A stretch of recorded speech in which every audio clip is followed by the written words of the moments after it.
Hello. This short video introduces the concept of argumentation, discusses why it's important in science, and presents a framework for how you analyse arguments of others and formulate them yourself.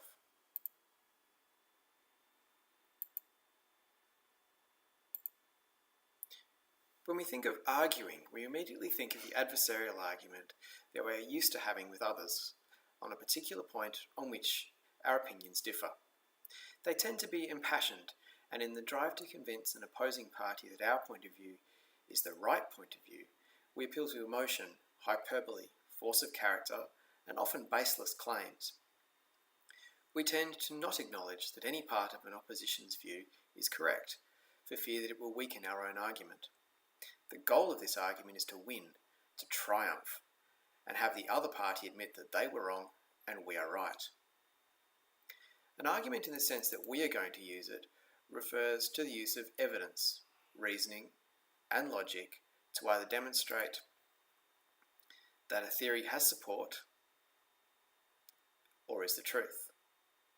As you'll see in this video, this requires a structured approach, the acknowledgement of opposing views, and the acceptance that our position might not be found to be true all the time and under all conditions. We can think of the first of these as having an argument, as opposed to making an argument. Understanding the structure of argumentation helps you improve your own reasoning capacity. You will use this in all parts of your life.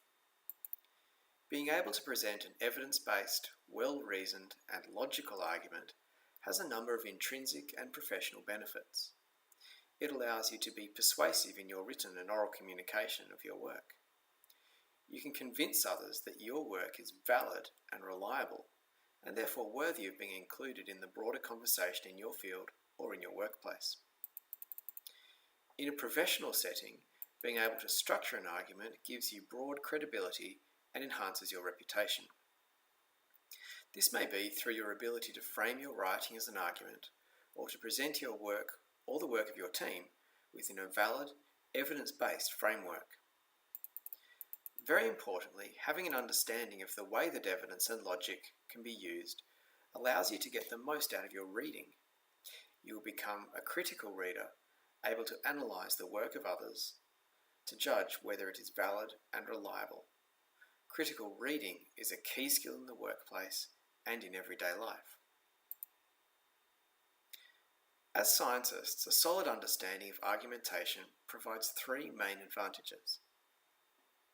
It allows you to develop and present your work in a logical and professionally acceptable manner. You can defend your ideas in such a way that other workers in your field understand what you have done and, importantly, why you have done it. And it helps you build knowledge and to make more truths known in your particular field.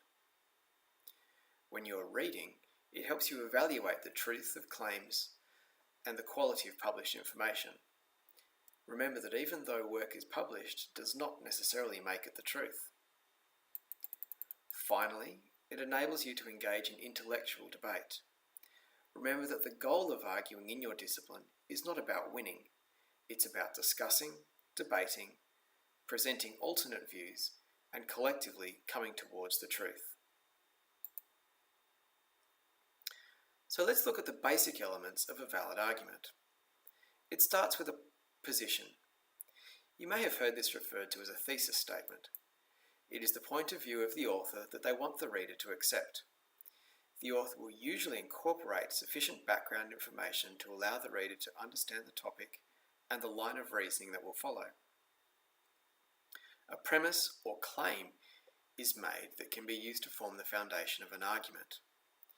The author then uses a line of reasoning, including evidence as required, to draw logical conclusions that support or do not support the position. Often, an opposing view is presented, but is refuted. This framework is the classical model of argumentation, and it is the one that we tend to use to form the basis of a written argument. But just because a written piece of work has these components and follows this structure does not mean that it is a good or strong argument. A good argument needs to be more. It it needs to be both valid and sound. A valid argument is one in which the conclusions follow from the premises used. This means that there is a logic to the line of reasoning that is presented. That means that if the premises used are true, then the conclusion should also be true. A sound argument is one that is firstly valid, but is also one in which the premises are true, hence the conclusions must be true. You can see from these definitions that the argument may be valid or logical, but not sound if false, erroneous, or intentionally misleading premises are used. Stephen Toulmin made one of the greatest contributions to the idea of argumentation. Toulmin worked as a scientific officer in World War II, after which he gained a PhD in philosophy. His interests ranged from ethics, epistemology, or the branch of knowledge interested in science, in the study of knowledge, and argumentation. He extended formal logic, which had been around from about the 4th century BC, to allow for the fact that some aspects of logic are dependent on the field of endeavour. Others, he suggested, are the same across fields. He called these field invariant. His major contribution was to establish a framework for argumentation that focused on the ability for an argument to justify a claim of interest. This is in contrast to traditional theoretical arguments that use a set of rules or principles to arrive at a claim. Toulmin's model of argumentation is grounded in a few key principles. Firstly, reasoning and argument involve not only support for points of view, but also attacks against them. Ignoring contrary points of view can actually detract from the strength of an argument rather than increase it. Second, reasoning can have a qualified conclusion. This is an extension from formal or absolute logic, which holds that a proposition is either true or untrue. Toulmin suggests that one should instead be able to qualify a claim using words such as mostly, probably, or usually to indicate that there are conditions under which the claim is not true. Third, standards of reasoning can be discipline-specific and can themselves be debated. This means that the way that we argue in science might not be the same as how one would argue in philosophy or engineering or town planning. His model is often represented as a diagram. We start with a claim. This is essentially the conclusion that we want the reader to reach. We need data or evidence to support that claim. A key component of Toulmin's model is the recognition that there needs to be a link between the data and the claim. I could claim that the number of pirates has been increasing for the last 50 years. I could then present data that global temperatures have also increased over that time. The argument will not be valid because I cannot, in this case, link the data to the claim. Toulmin introduces the idea of a warrant, which is the way that the data leads to the claim. Sometimes the warrant is implicit and does not need to be stated, but other times the author needs to provide the link for the reader. Either way, the reader needs to be able to understand the warrant if they are to view the argument as valid. These elements are the core of the argument, but there are other important components. There are many occasions that the warrant requires backing. This tells us why the warrant is to be believed. It may in itself be evidence or a reference to a known truth. Toulmin encourages us to use words or phrases that correctly express the degree of force or certainty applied to a claim. We should carefully consider our language in presenting a claim as definite if there are occasions in which it may not be true.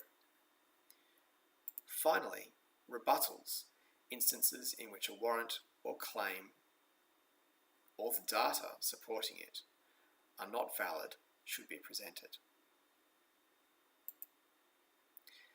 Let's look at a somewhat trivial example from an advertisement for bleach. The claim by the manufacturer is that you should buy their particular brand of bleach. They support this claim with evidence that their particular brand has been shown to make clothes 50% whiter. Now we need the warrant or link between the data and the claim. In this case, it's implicit or unstated. It is that people want whiter clothes. There is the core of the argument laid out in neat logic. But there are a couple of other things that help build this argument. The first is the backing or the warrant. Why do people want whiter clothes? Again, it's implicit, because whiter clothes look cleaner. In this case, there is a rebuttal to the warrant that can be included. People want whiter clothes unless they want to look dirty. This is actually a powerful part of the advertising message, isn't it? Finally, there is a qualifier in the form of fine print. The studies show that they are 50% whiter is only in comparison to washing in hot water alone. If the advertiser was being objective and not trying to sell us something, we would reasonably expect them to modify the language of either the data or the claim as a result of this qualifier. Perhaps they should say that you should buy our bleach, presuming you now wash in hot water. An understanding of argumentation allows you to engage in serious intellectual discussion. It allows you to deconstruct the arguments of others. You should not simply accept the claims that they make, but instead use your knowledge of argumentation to test them. Is the argument valid? Is there a link between the data and the claim? Have appropriate qualifiers been used? It also allows you to build and test your own arguments. Are they both valid and sound? If so, there is a link between the data and the claim, but do you need to articulate it, or will the reader implicitly understand it? Are there rebuttals that should be presented? Is the claim that you are making always true, or are there qualifiers that you need to include? A key skill in any profession, and indeed in society more generally, is to identify good arguments. More particularly, the ability to distinguish between weak and strong arguments. This is particularly important for anyone in a decision-making position. When you are in a position to make important professional decisions, you will want to make them on the basis of the strength of evidence and reasoning, not on the basis of appeals to emotion or exaggeration of the importance of particular pieces of evidence. Since a strong argument is usually the basis of a good decision, the ability to recognize a strong argument is an essential quality of a decision maker. A critical challenge, and this is a challenge for everyone really, is to recognize good arguments even when you don't agree with them, and to recognize weak arguments when they don't support your position. These are difficult things to do, and they go against our entrenched desire to always win an argument. But it is what allows us to make those good decisions and ultimately to grow our own knowledge.